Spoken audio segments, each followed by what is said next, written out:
Sayın terapistim, bazen pipo sadece pipodur. Yani ama orası çok güzel. Love bombing imha ekibi. Penseleyen keski ayırt edemez. Ya, Elektrik geçmişim ya. var. Şok olmuştum ben. Hey, koskoca teknik okulundan. Yasaklanmış çünkü Ama maç. hani maç izledim.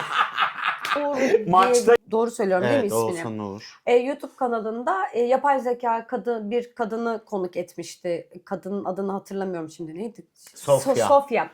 Herkese merhaba. Bu hafta Ayşem'le ne izlediğin yeni bölümüne hepiniz hoş geldiniz. Hoş geldiniz. Bu hafta HBO Max'te izlediğimiz Feride animasyonunu konuşacağız.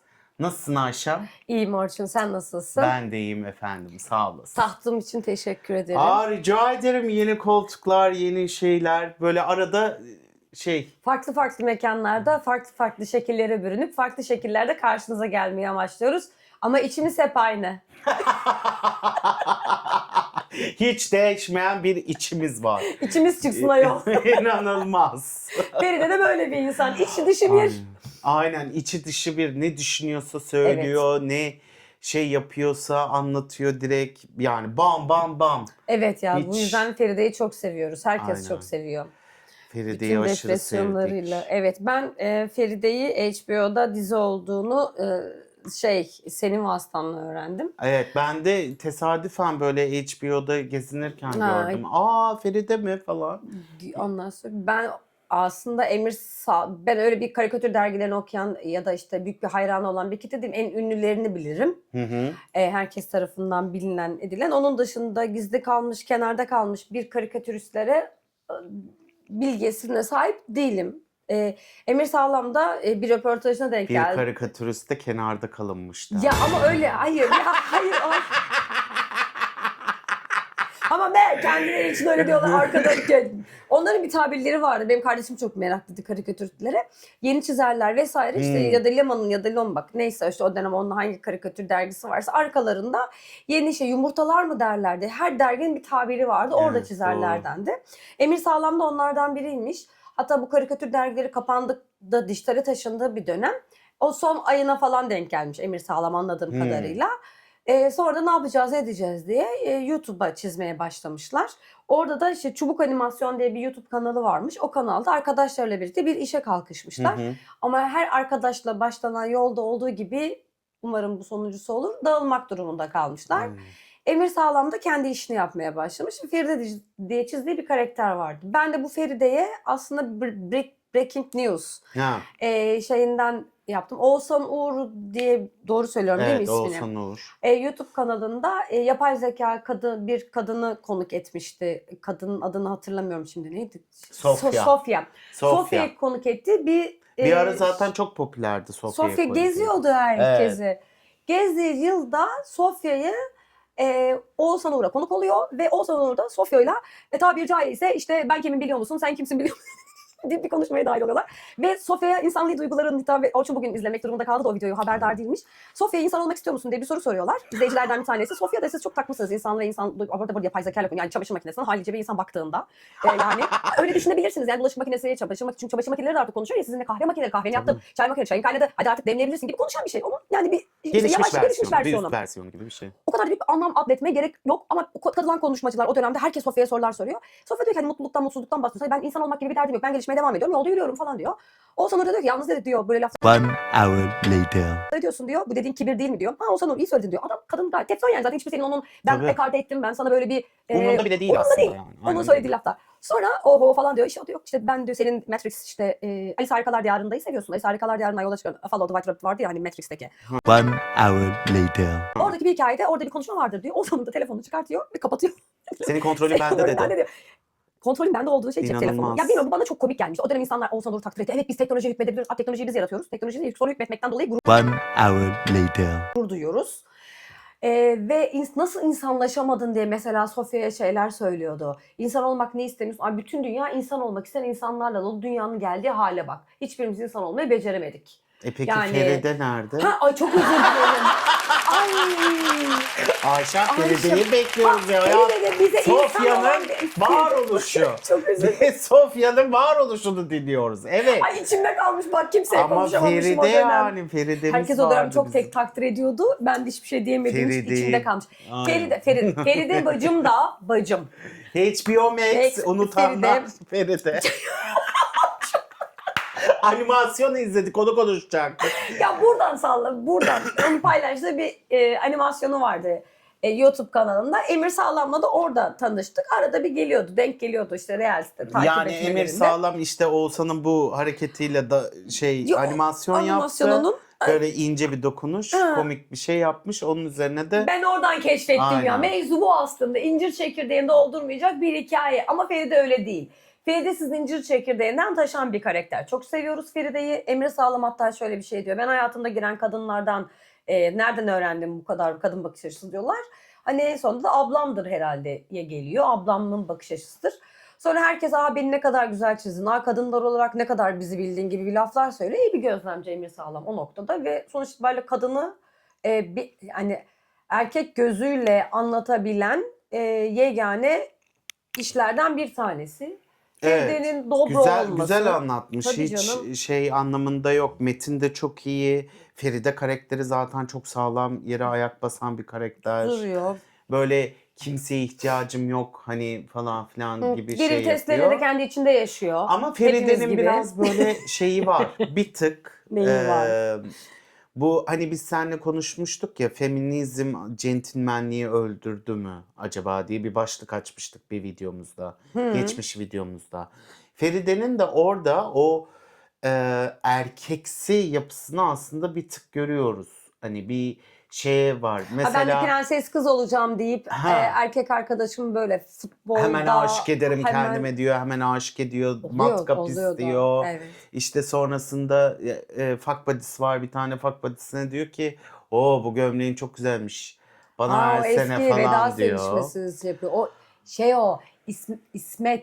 İsmet miydi? İsmet olabilir. İsmet eski sevgililerinden bu YouTube'dayken Aynen onu bir tanesi. falan söylüyor. Böyle ince ince şeyler istiyor falan. Hani o noktada da biraz böyle ya evet bir kadın hikayesi, ben ona biraz düşünüyorum aslında izlerken de düşünüyorum. Öyle değil mi yani. ya?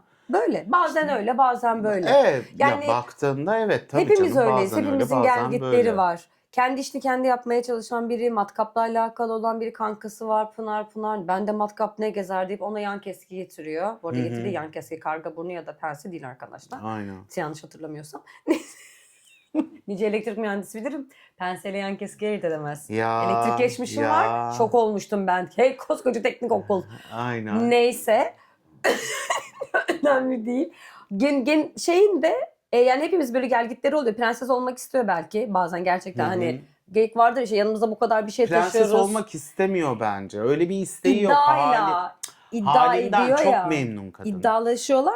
Yaparım Prenses olup diyor. Ne var hallederim diyor yani. Sen bunu böyle atıp tutuyorsun da ben bunu her türlü hallederim diyor. Ha.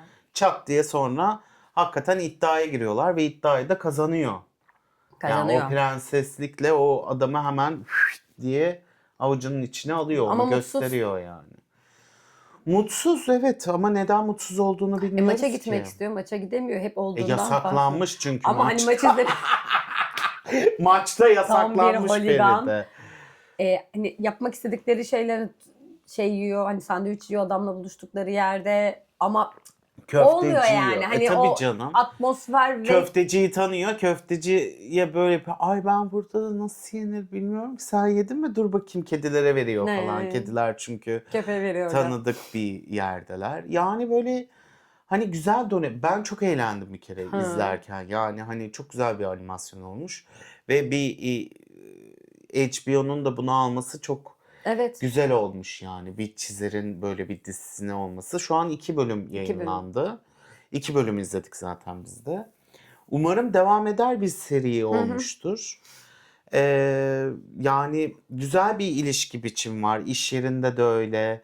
Hani ben gider çıkar giderim falan deyip bayılıp böyle kanepede böyle Allah falan diye televizyon izlemesi falan. Herkese atar yapması. Hibrit çalışma istiyoruz. Hibrit Ha, çalışma hibrit istiyoruz. çalışma istiyoruz demesi. Yani hani çok böyle evde. Yani çok ev ve kendi Ay halinde kitap bir olayı kadın. çok güzeldi. Aynen. Yanında oturan bir CEO ile birlikte yok artık CEO Aynen. deyip ay neydi Shibumi Trevenyan'ın kitabıydı değil mi? Shibumi kitabını ikisi de okuyorlar. Ben sana Aynen. hiç daha deyip Değiştirelim mi falan diyor. Değiştirin Anlam adam- veremiyor böyle. ne alaka? Değiştirelim falan. Adam sonra CEO olarak geliyor falan Tabii. filan diye Sonra da o da böyle. biz olmaz diyor. Aynen. Aşk. Aynı yerde aşık olamayız diyor. Sonra istifa şeyi veriyor. CEO kovuyor. Çünkü bebek Feride'ye aşık olduğu için CEO'yu işten çıkartırız baba diyor. Biz Feride'ye 3 insana yaptırdığımız işi yaptırıyoruz. Bir maaş veriyoruz ama CEO bulunur diyor. Sonra CEO oradan her türlü alırız diyor. sonra Feride'nin şeyini çıkartıyor, fotoğrafını çıkartıyor. Feride'ye aşık bebede. Yani işte Oradan işte bir de bir şey kişi çok üzücü ya. 3 yaptırıyorlar. kişinin Yaptırdığı işi yaptırıyoruz bir kadına. aşırı üzücü Ama ya. kadınlara öyle.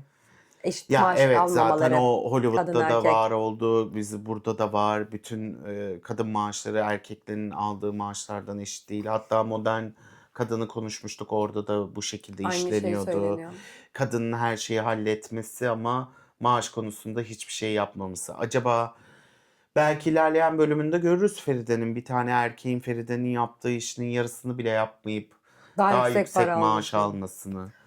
Böyle şeyler olabilir. Bence karşılaşabiliriz gibi geliyor bana.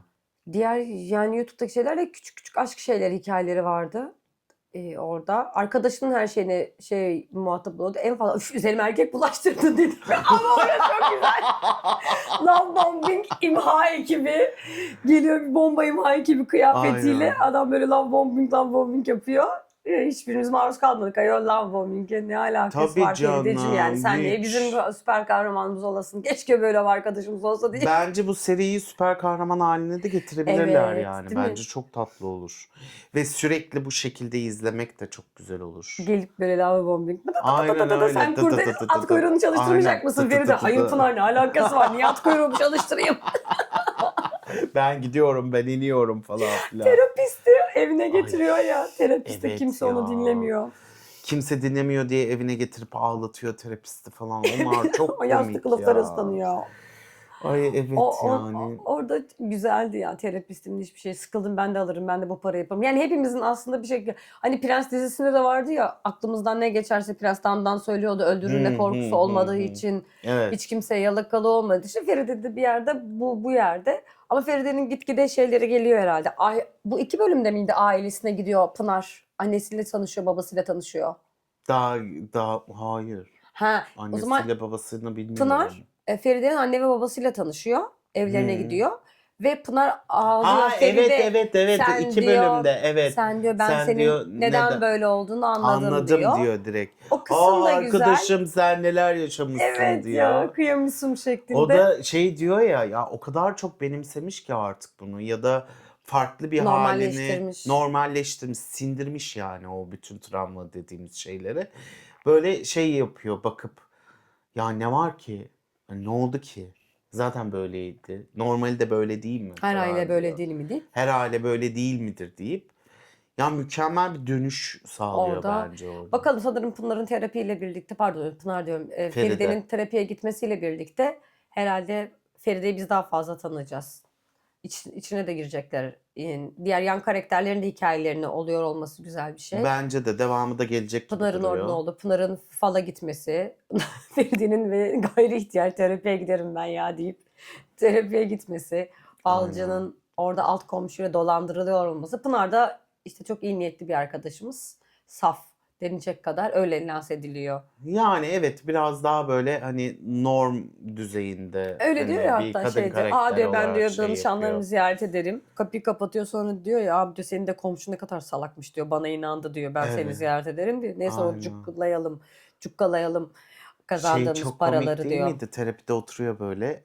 Evet Feride Hanım neden hani buraya geldiniz falan diyor. Ne anlatacaksınız diyor.